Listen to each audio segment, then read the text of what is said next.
तो आप अपने ग्लासेस को ऐसी ले आइएगा जो बहुत ज़्यादा डार्क नहीं हो और नॉर्मल हो, जिसमें एक ब्राउनिश टिंज आता हो, क्योंकि अल्ट्रा वायलेट जो है ना वो भी तंग करता है, सन आइज़ को डैमेज करता है। तो बेहतर है हम उसको प्रोटेक्शन दें, यूवी प्रोटेक्शन लेंसेज पहन के वो जो ग्लासेस वो ले लें मसलन। ठीक है। और सर साथ में जो ये वाला इंडियन साइंस सैर कर रहा है लोगों के, वो यहाँ इस वजह से कर रहा है, तो क्या ये चीज़ पूरी मतलब आइस के साथ ठीक हो जाएगी या नहीं इसमें नहीं, कोई और प्रोसीजर होता है? देखें आपको अगर फेस को डिवाइड करें 3 हिस्सों के अंदर, देखिए आपका अपर फेस है, ये आपका मिड फेस है, ये आपका लोअर फेस है। तो अपर फेस पे तो हम जैसे हम अब ब्लेफरो कर रहे हैं, उसके साथ साथ जो मैं आजकल ट्रेंडी है वो हम लोग ये करते हैं कि हम ये जो लैटरल ब्राउ है इसको थोड़ा सा हल्का सा लिफ्ट कर देते हैं, ताकि ये चीज़ जब एलिमेंट आपकी करेक्ट हो रही है तो ये चीज़ भी करेक्ट होनी चाहिए थोड़ी सी। तो ये लेटेस्ट ट्रेंड है कि हम उसके टेम्पल्स को भी और लैटरल ब्राउ की टेल को भी और हम आई को भी हैंडल कर लेते हैं साथ। ये तो आपका अपर, ये आपका मिड फेस में आ जो जाता आप आईब्रो लिफ्ट करते हैं उसका प्रोसीजर क्या है? क्या इंजेक्टेबल है या वो भी? है। नहीं, आई इंजेक्टेबल से फ़र्क पड़ता ज़रूर है, लेकिन इट इज़ बेसिकली टेम्प्रेरी। अगर आपने पहले अगर बोटॉक्स यूज़ नहीं किया तो आई वुड सजेस्ट यू कि आप पहले बोटॉक्स की तरफ जाएँ। तो आप पहले बोटॉक्स की तरफ आएँ। सर मैं एक्चुअली आर्टिफिशियल कुछ भी ऐसा है कि मैं उस तरफ नहीं जाना चाह रही। मैं इसीलिए आपसे पूछ रही थी कि अगर कि कुछ नेचुरल होगा तो मैं डेफिनेटली मैं अपना आईब्रो लिफ्ट करवाना चाहूँगी। लेकिन अगर ये ऐसे कि मैं अपने चेहरे का मसाज नहीं कर सकती, कुछ आर्टिफिशियल रहेगा, तो फिर मैं नहीं जाऊँगी उस तरफ। नहीं, देखिए मैं आपको सजेस्ट करता हूँ because you are your face is have been touched before, तो मैं आपको सजेस्ट करूँगा आप पे नॉन सर्जिकल जो थोड़ा बहुत इफेक्ट्स आते हैं रीशेपिंग के अंदर, आप पहले नॉन सर्जिकल की तरफ जाएँ। एक्सोसोम्स करवाए हुए हैं, मैंने एक्सोसोम्स करवाए हुए हैं, माइलोफेशियल करवाया हुआ है। एक्सम ये स्किन रिजुविनेशन प्रोसेस प्रोडक्ट्स हैं, लेकिन जो अगर आपने थोड़ा सा अगर फेस की कोई ब्यूटी लेके आनी है या उसकी कुछ चीज़ें चेंज करनी है तो वो हमें बोटॉक्स हम बहुत अच्छा कर रहे हैं। उसका फ़ायदा भला क्या होगा? उसका फ़ायदा ये होगा कि आपको अगर चीज़ पसंद नहीं आती है, फॉर एग्ज़ाम्पल आपकी सेल्फीज़ हैं या आपकी कोई पिक्चर्स हैं या आपके लोग आपको कॉम्प्लीमेंट नहीं देते या सोशल इम्पैक्ट आ रहा है आपके ऊपर फेस पे, तो आप वो रिवर्सिबल है और सर्जरी ऑब्वियसली रिवर्सिबल नहीं है। तो मैं तो आपको यही सजेस्ट करूँगा कि पहले आप आईब्रो ये जो एरिया है इसको पहले आप मेरे साथ ना बोटॉक्स के साथ हैंडल करें और देखें कि how do you feel like. अगर आप समझती हैं इट लुक्स गुड और you have very good compliments तो फिर 100% हम उसको सर्जिकल कॉम्पोनेंट में शिफ्ट कर देते हैं। ठीक है, अब आ जाएँ आपके मेन पार्ट, ये वाला एरिया जिसमें आपकी ये नेज़ोलेबियल फोल्ड्स आ रहे हैं, ये जाउल्स आ रहे हैं, ठीक है, और ये चिन जो है थोड़ी सी दबी दबी है और ये राउंड इफेक्ट आ रहा है आपकी जो मैंडिबल की जो एरिया है। इसके लिए जो आइडियल ट्रीटमेंट है वो तो है फेस लिफ्ट, ओके, और साथ फैट ग्राफ्टिंग। ये तो आइडियल नंबर वन पे चले जाते हैं। सेकंड ऑप्शन क्या हो सकती है कि हम यहाँ तो ये एंगल्स हैं इसको हम बोटॉक्स से हैंडल करके इसको शार्प कर दें और ये जो आपका मैस्टर मसल है, जैसे आप टीएमजी की जिक्र कर रही हैं, तो हम ये जो आपका मैस्टर मसल है इसका जो सिर्फ एंटीरियर कंपोनेंट है उसको थोड़ा रिलैक्स करें ताकि आपका जो बकाया जॉइंट का इशू है या मसल का इशू उससे इफेक्ट नहीं आएगा। उससे ये काफ़ी चीज़ें में बेहतरी की तरफ चली जाती हैं। अगर आप कहती हैं कि नहीं मैंने वो बिल्कुल भी नहीं कराना है और मैं थ्रेड्स की तरफ भी नहीं जाना चाहती हैं, तो फिर मैं आपको सजेस्ट करूँगा यू लिफ्ट। थ्रेड्स में थोड़ा सा मैं ना सजेस्ट करता हूँ एजेस 25 से 30 की एज के ऊपर।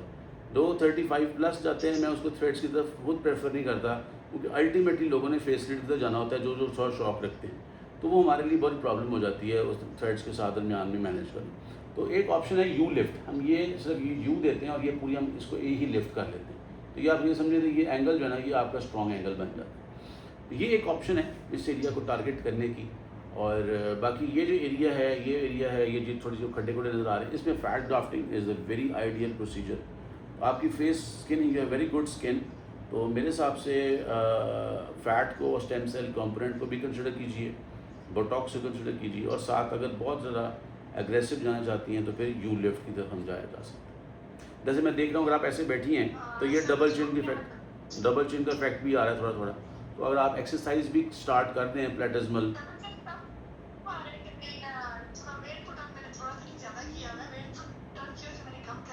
जी, वो आप एक्सरसाइज कर सकती हैं।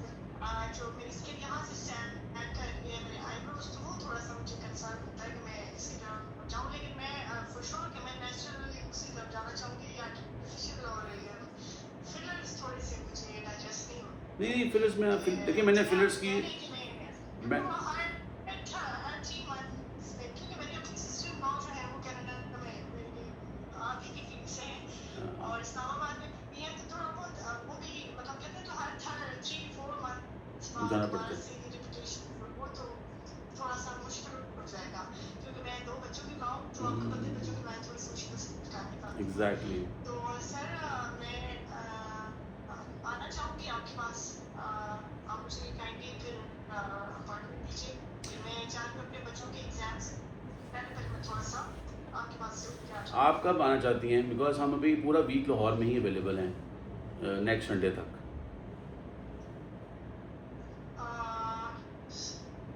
Most probably I think I have to ask my husband कि जी जब उनकी अवेलेबिलिटी हो थर्सडे और फ्राइडे, थोड़ा सा मुझे उनसे फिर थोड़ा जी डिस्कस कर लें, करना पड़ेगा। उनसे डिस्कस कर लें। सैटरडे संडे थोड़ा सा एक बच्चे छोटे हैं मेरे साथ जी ट्रैवल करेंगे, हम्म तो मैं क्या सेम ट्रैवल करके प्रोसीजर करवा सकती हूँ? इंशाल्लाह ऑब्वियसली आपके हस्बैंड ही ड्राइव करेंगे और तो कोई और नहीं, आप खुद ड्राइव कर सकती हो, उतना करें बेहतर है। जी जी ड्राइवर होगा सर, हस्बैंड तो साथ होंगे मेरे, बस ठीक है। लेकिन ये है कि जो थोड़ा सा बच्चों में इशू, तो फिर मैं आना जाना मैं कह रही हूँ कि एग्जाम्स है, तो एक तो फैमिली में शादियाँ भी हैं, डिलीवरी नहीं करना चाह रही, और फिर ये है कि शादी, हाँ ये अचानक इस टाइम बड़ा इंपॉर्टेंट सवाल आपका है। शादियाँ कब हैं फैमिली में? आई थिंक जुलाई मिड और एंड। हाँ फिर ठीक है, क्योंकि अगर आप कहना जी शादी आपकी 15 डेज के बाद अटेंड कर सके तो वो ज़रा मुश्किल हो जाएगी आपके लिए।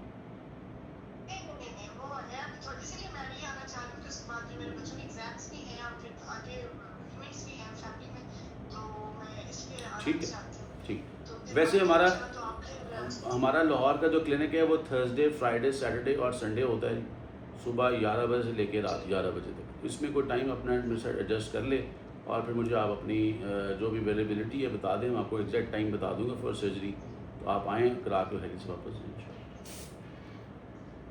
ठीक है सर। जी और सर एक चीज़ और मुझे आपसे पूछनी थी, जो आपने जो है वीडियो में, तो वो आई थिंक जो मैंने वीडियोस में देखा वो जो कट रख के और फिर उसको आई थिंक स्किन वो करते हैं, टाइट क्या करते आप उसके बारे में बात हैं। कर जी रहे हैं? बिल्कुल, स्किन कटेगी। यहाँ से हम यू देंगे, यू शेप लिफ्ट कहते हैं इसको, ये स्किन कटेगी एक्स्ट्रा यू की फॉर्म में और हम इसको ऊपर की तरफ ले जाएंगे ऐसे। और फिर उसकी कोई स्कार रहता है और जी हीलिंग टाइम क्या है? स्कार रहता है, बिल्कुल रहता है, मिनिमम 6 मंथ्स लेता है और मैक्सिमम 1 ईयर तक वो जाता है। उसके दरमियान में आप स्कार केयर भी करेंगी, अपनी स्किन केयर भी करेंगी और बहुत फाइन सी लाइन रहती है, बिल्कुल ये नहीं होता कि फेड भी हो जाता है, इट्स वेरी फाइन लाइन से जो महसूस नहीं होता। जी उसके अलावा फिर हम आप जब सर्जरी कर लेंगे फिर मैं आपको स्किन केयर के जो प्रोडक्ट्स हैं उसके बारे में गाइड करूँगा, आपके स्किन केयर के बारे में गाइड करेंगे हम आपको, और आपकी जनरलाइज जो आपकी हाइजीन है या आपकी जो डाइट है वो बताएंगे, ताकि जो हमारे रिजल्ट्स हैं कॉस्मेटिक सर्जरी के वो with the passage of time और ब्यूटिफिकेशन में चले जाएँ। This is what we do. ठीक है sir, that's very kind of you. ठीक है, हम जी इंशाल्लाह फिर sure। मिलते हैं और इस पे बात भी करते हैं सर। काइंडली मुझे बस ये दीजिएगा कि मैं अपने हस्बैंड से डिस्कस करें थर्सडे और फ्राइडे, जैसे भी होता है फिर मैं आपसे कांटेक्ट करती हूँ इसी नंबर पे, जी और फिर जैसे आप मुझे बताएंगे तो मैं फिर आ जाती हूँ। जी ठीक। और अगर आपने क्या और सर मैं आफ्टर 13 इयर्स में पाकिस्तान में किसी पर ट्रस्ट कर रही हूँ, तो आई होप कि अल्लाह खैर करेगा sir, we will do excellent. मेरे डिक्शनरी में वैसे भी गुड वेरी गुड नहीं है, वी डू द एक्सीलेंट इंशाल्लाह। इंशाल्लाह। थैंक यू जी, It was very nice talking to you, sir. Very nice talking to you. My pleasure, thank you.